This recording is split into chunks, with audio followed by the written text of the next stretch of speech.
नमस्कार, स्वागत है आपका अपने इतवारी मोटिवेशन में। और आज का जो इतवारी का विषय है वो है एक बड़े स्पोर्ट्स पर्सन जिनका नाम है राफेल नडाल। राफेल नडाल को मैं पढ़ रहा था तो उनसे बहुत सारी चीज़ें मैंने सीखी। और आपने ये ज़रूर ध्यान दिया होगा कि कोई भी खिलाड़ी जो है वह हमेशा किसी व्यक्ति के लिए, हर व्यक्ति के लिए, स्टूडेंट्स के लिए एक बहुत ही मोटिवेशन का काम करता है। हम अपने देश में ही देखें तो नीरज चोपड़ा को देखें, विराट कोहली को देखें, और ऐसे बहुत सारे टेनिस स्टार हैं जिन्हें हम देख के, उनको सुन के, उनकी जो चीज़ें हैं उनको समझ के अपने आप को अच्छा कर सकते हैं। मैं राफेल नडाल को पढ़ रहा था तो उनमें कुछ चीज़ें मैंने पढ़ी, जैसे उनका एक बेहतरीन कोटेशन है कि खुद को बार बार मौका दीजिए, खुद को बार बार मौका दीजिए और एक वक्त आएगा जब आपको राह मिल जाएगी। फिर वो लक्ष्य के लिए संघर्ष करने की बात कहते हैं, परिवार पर यकीन रखने की बात करते हैं, और ये भी बोलते हैं कि देखिए अनिश्चितता जो है और शक जो है वो हर जगह है। तो इन चीज़ों पे मैं कुछ उनके बारे में बात करना चाहूँगा। उनका मैं एक आर्टिकल पढ़ रहा था तो उसमें वो कहते हैं कि मैं ऐसे सभी विद्यार्थियों को बधाई देना चाहता हूँ जिनका दिन खुशियों भरा है, जो अपने जो परिणाम है उनमें सफल हुए हैं, जो निरंतर आगे बढ़ रहे हैं, कार्य कर रहे हैं। साथ ही साथ मैं उन व्यक्तियों को, उन विद्यार्थियों को भी बधाई देना चाहता हूं जो अपने काम में लगे हुए हैं, क्योंकि अनिश्चितता और शक हर जगह आपको मिल जाएंगे।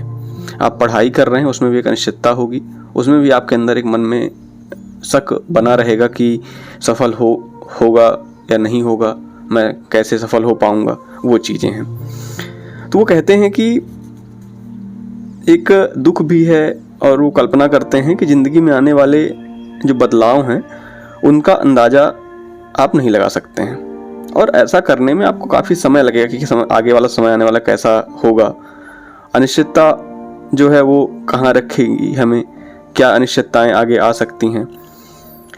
इसलिए जहाँ आप हैं आपने कोशिश की, खुद पर यकीन किया और आपने लक्ष्य हासिल किया।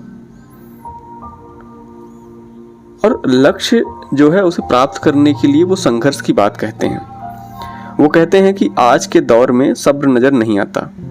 जब हमें कोई चीज़ चाहिए होती है तो हम अपना सेलफोन उठाते हैं और ख़रीद लेते हैं। कुछ पढ़ना होता है तो 1 मिनट में वो आर्टिकल सामने होता है जो हमें पढ़ना होता है।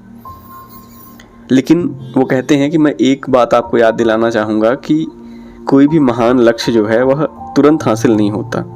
उसके लिए आपको लगातार संघर्ष करना पड़ता है और आपके द्वारा जो गलतियां की जाती हैं उससे खुद को सीखना पड़ता है। और जब आप उसे सीखते सीखते आगे बढ़ते हैं तो आपकी जो गलतियां हैं वो कम होती जाती हैं और निश्चित ही आप अपने लक्ष्य तक पहुंचते हैं।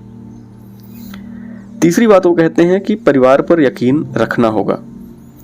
वो कहते हैं कि मैं अपने अनुभवों से आपको बता रहा हूँ कि ज़िंदगी के सफ़र में जब अनापेक्षित लम्हे और निराशा के क्षण आते हैं और आप पर जो है तो हर व्यक्ति सवाल उठाने लगता है, लेकिन यदि आपका परिवार, आपके भाई बंधु, माता पिता आपके साथ हैं तो आप देखेंगे कि आपका जो कठिन समय है वो आसानी से निकल जाएगा।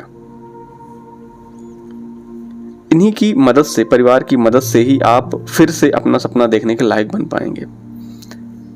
यहाँ पे मैं उन विद्यार्थियों को भी कोट करना चाहूँगा जो निरंतर लगे रहते हैं, साल दर साल अपनी तैयारी को अच्छा करते हैं और आगे बढ़ते जाते हैं, लेकिन कहीं ना कहीं उन्हें असफलता मिलती है। तो बात ये रहती है कि किस तरीके से जो है तो आप इन सब चीज़ों को कर पाएंगे और कैसे आप यहाँ पे यकीन रख पाएंगे। तो परिवार यदि आप पे भरोसा करता है, यदि आप उसमें देखते हैं कि हाँ ये चीज़ें अच्छी हैं, परिवार को लगता है कि आप सही दिशा में आगे बढ़ रहे हैं, तो वो आपको सपोर्ट ज़रूर करते हैं। तो राफेल नडाल की ये कुछ 2-3 बातें थीं जो मुझे अच्छी लगी और मैंने इसे आपसे शेयर किया है। तो आप भी खुद को मौका दीजिए, लेकिन उस मौके के साथ जो आपकी गलतियाँ, पिछली गलतियाँ थीं उन्हें आप कम करिए और उन गलतियों को सुधारते हुए आप आगे की ओर बढ़ते जाएं। निश्चित ही आपको आपकी राह जो है वो मिल जाएगी।